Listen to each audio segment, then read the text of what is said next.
Canım iste canım bile sana kurban yar.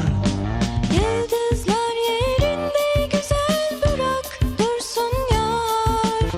Saçlarımı ellerinde okşa yeter yar. Gönlüm senden bir şey ister, nasıl desem yar. Allah beni bulla beni al koynuna yar. Rüzgar olup ince beline sarılayım yar.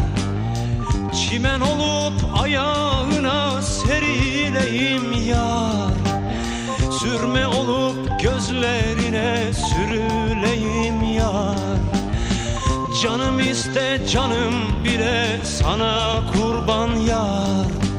Allah beni pulla beni al koynuna yar.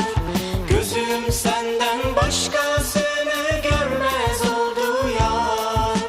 Gönlüm senden bir şey ister, nasıl desem